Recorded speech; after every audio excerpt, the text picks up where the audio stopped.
Coming to the question, for what value of n are the nth terms of two APs 63, 65, 67 and 3, 10, 7 are equal?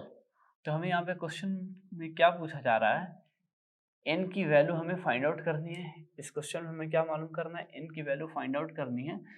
दो arithmetic progressions हमारे पास दिए हुए हैं, पहला है 63, 65, 67, सेकंड वाला है 3, 10 एंड 17 और दोनों ही अकॉर्डिंग टू क्वेश्चन क्या बताया गया है, इक्वल बताया गया है।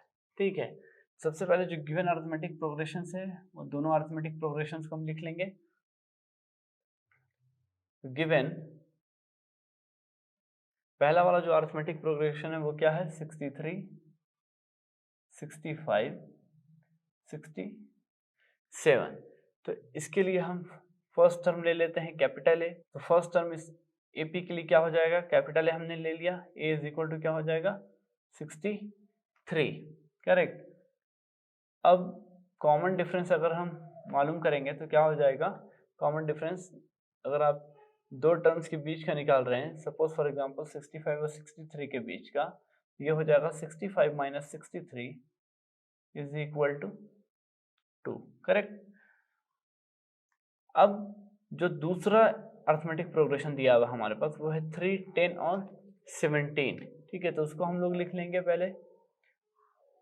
सेकंड अरिथमेटिक प्रोग्रेशन क्या है, 3, 10, 17, यही है।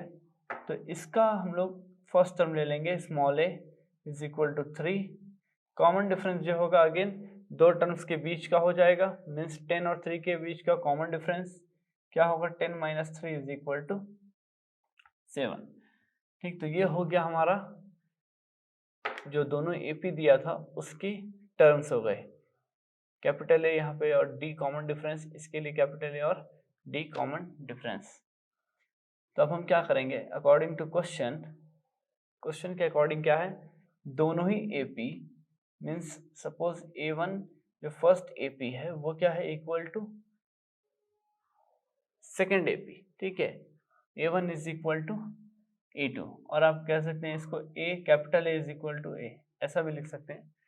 ठीक, तो बेस्ट रहेगा कि आप इसी तरीके से लिखें, A1 is equal to A2 और ऐसा लिख सकते हैं nth term of this AP an is equal to nth term of this AP small an। ठीक है, तो दिस इम्प्लाइज, अब nth term of an AP का फॉर्मूला क्या होता है, इसके लिए हो जाएगा a plus n minus 1 into d this equals to, इसके लिए क्या होगा, small a plus n minus 1 into d. तो दिस इम्प्लाइज कैपिटल ए का वैल्यू कितना है 63 प्लस n की वैल्यू हमें फाइंड आउट करनी है, d की वैल्यू क्या है यहाँ पे 2।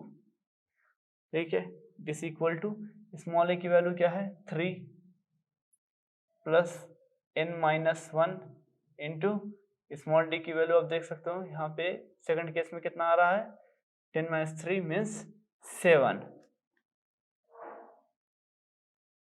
ठीक है, 7 हो गया। अब अगर फर्दर कैलकुलेशन हम करें तो क्या मिलेगा, 63 प्लस 2 से मल्टीप्लाई अगर कर दे 2n माइनस 2 हो जाएगा, ये इज इक्वल टू 3 प्लस ये क्या हो जाएगा 7 into N, 7n minus 7 into 1 7। ठीक है, अब जो n के टर्म्स है उसको हम लोग एक साइड ले सकते हैं और जो कांस्टेंट टर्म्स है उसको हम लोग एक साइड ले सकते हैं। तो अगर 2n को अगर हम लोग राइट हैंड साइड में ले जाएं तो क्या हो जाएगा, ये 7n एज इट इज रहेगा माइनस 2n, बिकॉज यहाँ पे प्लस था, राइट हैंड साइड में जाते ही माइनस हो जाएगा, दिस इक्वल्स टू, अब अगर आप यहाँ पे देखें 63 माइनस 2 61, अगर और इधर राइट हैंड साइड में क्या था 3 माइनस 7 माइनस 4, इसको let it be as it is रख देते हैं, 63 माइनस 2 ये हो जाएगा आपका 61।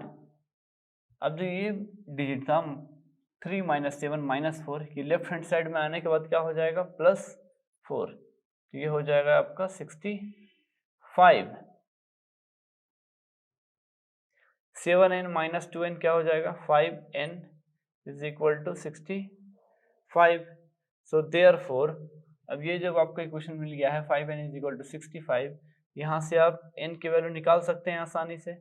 65 अपॉन 5 दिस इक्वल्स टू 13।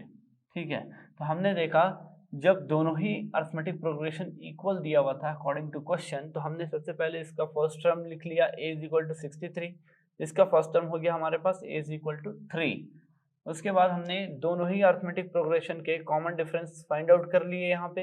एक का कॉमन डिफरेंस 2, एक का कॉमन डिफरेंस 7, और फिर दोनों ही का जो अकॉर्डिंग टू अरिथमेटिक प्रोग्रेशन जो फॉर्मूला होता है nth term of an AP find out करने के लिए, वो तो दोनों इक्वल ही थे। ठीक है, तो इसलिए कैपिटल एन, ये जो फर्स्ट एपी का था हमने इसको रेफर किया कैपिटल एन से, और ये जो सेकंड एपी था उसको हमने रेफर किया स्मॉल एन से। अब फॉर्मूला में ब्रेक किया और जो जो वैल्यूज हमारे पास थी वो वैल्यूज को हमने सब्स्टिट्यूट किया, फर्दर कैलकुलेट किया, और एट लास्ट हमें एन की वैल्यू क्या मिली? 13। ठीक है, तो ये n की वैल्यू जो हमें 13 मिली है, यहाँ पे पूछा गया था क्वेश्चन में for what value of n are the nth terms of two APs are equal. So n की वैल्यू क्या हो गई? 13। सो फॉर 13th वैल्यू ये दोनों एपी जो होंगे वो इक्वल हो जाएंगे।